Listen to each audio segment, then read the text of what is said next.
Hello, Hello. good evening. Good evening. Yeah, your name is Alice, right? My name is Ammu Alice. You can either address me Ammu or Alice. Both are fine. Okay. Right. So Shiva is fine? Such a big name. Yeah, Shiva. Shiva Shiva is Yeah, everyone will call me Shiva. Yeah, Shiva. right. Shiv. All right. So where are you from? I am from South India, Mangalore. Mangalore. And I understand you updated your profile as you're a freelancer and that you're an intermediate speaker. No. Actually, I updated it in 2020, and currently I'm a software engineer. Oh, right. And you're an advanced speaker. Into 2020, you were an intermediate speaker. Uh, yeah, it depends. I can understand like English, but I'm not quite fluent. But I can speak well. Oh, you can And I speak well. make mistakes here and there, like sentence formation and grammar here and there. Hmm. All right. So this is your 77th session at Clapingo. Oh, all right. So you know the platform well. Okay. So let me introduce myself. You know my name. I hail from Kerala. Hmm. Oh wow, I have friends from Kerala. Hmm. Right. Keralites are there all over the world. All right. Yes, Right. So today's topic is very interesting. It is YouTube. I don't think yes, there is a single. You saw? yeah, like I saw the topic and I was like curious to talk about it. Oh, is it? Oh, then good. Then why don't you tell me something about YouTube and your experience? No, it's not like I'm always eager to understand your perspective and but uh, I got interest because I have two YouTube channels and my both my YouTube channels are having more than about 2000 subscribers, Oh, why and two channels one then? is about Oh, tell me. two channels in the sense one channel is my personal channel which goes by my name itself, where I post Clapingo English speaking videos as well as I speak with different celebrities all over the world. And in one of my channel I teach engineering videos, engineering topics. Oh, all right. So you have two channels. So both are doing well. One is doing well, another is going very slow, and I'm currently All right. not focusing on growing them well. I'm currently working as a full-time software engineer, so I just balance it. And here and there, whenever I feel like posting, I post it. Right. So you will have a lot of things to talk about YouTube, isn't it? Yes, Tell yes, me, tell me your experience being the holder of two YouTube channels. How has been your journey with YouTube? Let's start with that. yeah. So the first time uh, I posted one video. Like Hmm. I written my first book and I made a video of that book to promote it, and then I posted one video. That was my start of YouTube. Hmm. And before that as well, I had many channels, but I don't have access to those channels because I just posted and used some random email, Gmails, and I don't even remember which emails I used for that. And currently, I don't have them. Then in one of my channel, what happened was there was some educational conflicts going on between students for postponing exams and the government. Something was happening, and Hmm. there even I addressed that issue in student perspective and what students are going through at that moment of time. Hmm. And that video went viral, and from there I started my educational channel. Since that the video got me so many subscribers all at once. Hmm. Oh, right, right. So this YouTube channel is quite tricky, isn't it? I can It's see that yeah, I can see that there are a lot of YouTube channels, but only few are doing well. I really don't yes. understand what is the logic behind subscribers and how is it that certain videos are going viral. What do you think? I think editing plays a crucial role. One is editing, and good content, and the hook, and apart from that, a proper optimization. Like if someone searches Clapingo videos, whose video will pop up first depends on how well they optimize their channels. Like writing good description, writing good catchy titles, creating catchy thumbnails, then creating good content. Right, right. So thumbnails play a crucial role. Thumbnail plays a crucial role in making users click. Hmm. After Oh, right. that, your hook will play second crucial role. After that, what Like will play second one? hook, in the sense, if in the channel, if you simply keep on talking, Hmm. people won't understand why they came there. But in the start, you will give them, let's say, a glimpse of what they will get in the video, in the complete video. Oh, It can be a oh, funny glimpse, or it can be a something interesting glimpse, and you don't complete it. You will just keep their curiosity. right, right. I got it. I understood. Like when we are watching a movie, they will say in the advertisement, they said coming up next, and they will show a Exactly. scene. So we are very curious for the completion of the movie. And I think I have observed this. Even the channels or the videos that are viral, they are adopting the strategy. They are giving us a peep into what is going to be there in the content. So we were discussing about, yes, how certain videos are getting more influential and viral, isn't it? Yes. Yes. All right. Then what is this clickbait?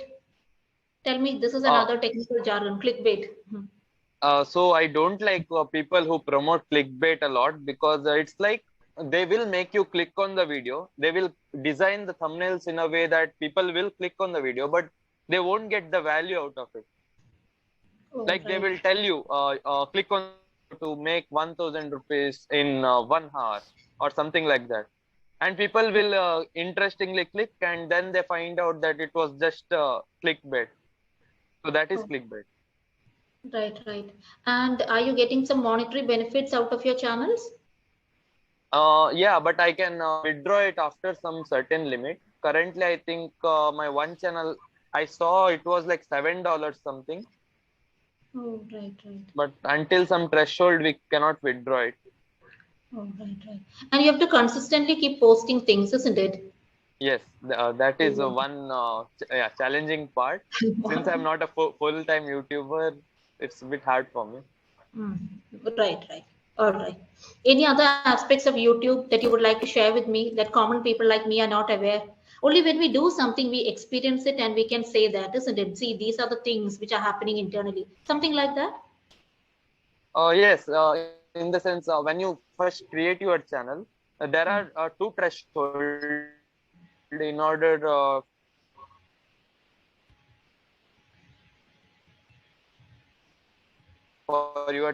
to get monetized. One is so without meeting these two thresholds, your channel cannot be monetized. Okay. So monetize in the sense, you can earn through Google Ads. People will see ads on your channel, and apart from that, uh, some companies will sponsor you to promote their product, and you will have to be picky in order to promote only things that is beneficial to your audience, and not just go by the sponsorship, which should make sure that it will help your audience and is relevant to your audience. All right. So when these companies are approaching you, they approach you directly via your mail account? It depends. It completely depends. People will try to reach out to you, and whichever medium is easier for them. Some will reach out to you through mails. Some will reach out to you through LinkedIn DMs or Instagram DMs, or however they can reach out to you. It depends on how powerful influence you have. Oh, right, right. All right. So let's say my query, let's say I'm watching a video and then an ad pops up. So that means that that particular channel is having some benefit, isn't it? I mean, they have monetized their channel. Is it right to say that? Uh, Nowadays, YouTube changed its policy a little bit. Nowadays, all the channel will have ads, Oh, but before it was like only after this to threshold, after applying like YouTube channel was monetized. But nowadays, even people who do not meet this threshold will have ads, and Hmm. all the earning will go to YouTube. Oh, oh, all right. Okay, I got it. Oh. So when was the last time you posted a video or some sort of a content? I think it was last month actually. No, last month. Yeah. All Then right. I was Okay. so caught up in my work. I always wanted to Hmm. post, but I couldn't. So you were telling me you try to keep yourself connected with your audience. Yeah, Oh, through Instagram stories. oh, right, right. Oh, you're there on all platforms, Yeah, either I am YouTube there or on Instagram. almost all platforms. I'm there. Oh, isn't like a pressure, or don't you get clouded by these thoughts? Oh, what if my content is not appreciated? What if I get negative feedback? What if it does not go viral? Does it bother you too much? Yeah, it used to bother me too much. So initially, like there are so many platforms, including Twitter, which I'm still not able to gain anything over there. No matter Mm, how many tweets I post, it's like I feel like it's more competitive. And some people say Instagram is more competitive, and some people say YouTube is more competitive. So it's completely personal, I guess. Uh, mm. we have to do the right things at the right time, and it's not that easy to figure out until you go into it. We should Oh, have right. some skin in the game in order to understand that better than anyone else suggesting us. Oh, right, right. Okay. So do you, whenever you see a similar content, let's say somebody was posting the same content, do you monitor that content and understand the dynamics and the way their particular algorithm or whatever is working? Do you do that? That's how it is should be done. But right now, all the creators lack time and lack patience. And even I am from Gen Z, and I lack patience to do all those things. But whichever content inspires me a lot, I just take value out of it and see how they are making it interesting and engaging me throughout the video. Right. So, but I don't Content. go with that intention to understand it. Yeah. Do you subscribe other channels just to make sure that they also progress in their whatever journey, YouTube journey? Do you do that? To be very honest, I don't do that. If that channel doesn't add value to me, I don't subscribe to it. But I just put it in my watch later or a playlist so that if their content is adding me value, for few days I just get value out of it, and then if it is relevant to me, I will subscribe to their channel. Oh, right. Okay. This is an interesting conversation. I'm glad that you, being a YouTuber, got this particular topic with me because I had a lot of queries, and Because YouTubers I don't want I tell me. YouTubers normally what I didn't get. I said I hardly get a YouTuber to discuss this particular topic. I've never had this topic discussion with a person who actually has a live channel. This is the first time. Wow, Right. that's glad to know. Yes. I'm So I happy should be that I was able to answer some of those questions. right, right.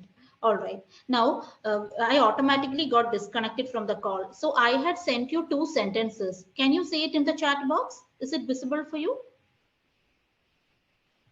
No? I written my first book dot in Uh, I students written, perspective. wait. I written my first book. So you're saying I written. So if you're using the third form that is written, it should be I had written. I had written my first book. It is not written. Or you can say I wrote my first book. I wrote my first book. Okay. What is the difference between these two sentences? One is wrote meaning recently, recent past, had written meaning long past. That is the difference. Tell me the next sentence. I think in students' perspective, from students' perspective, I published an article from a student from students' perspective. From I right. wrote my first book from students perspective. No. I wrote my first book after that full stop. That was one error. Then I had Okay. written another sentence just to show you it is not in students' perspective, from students' perspective.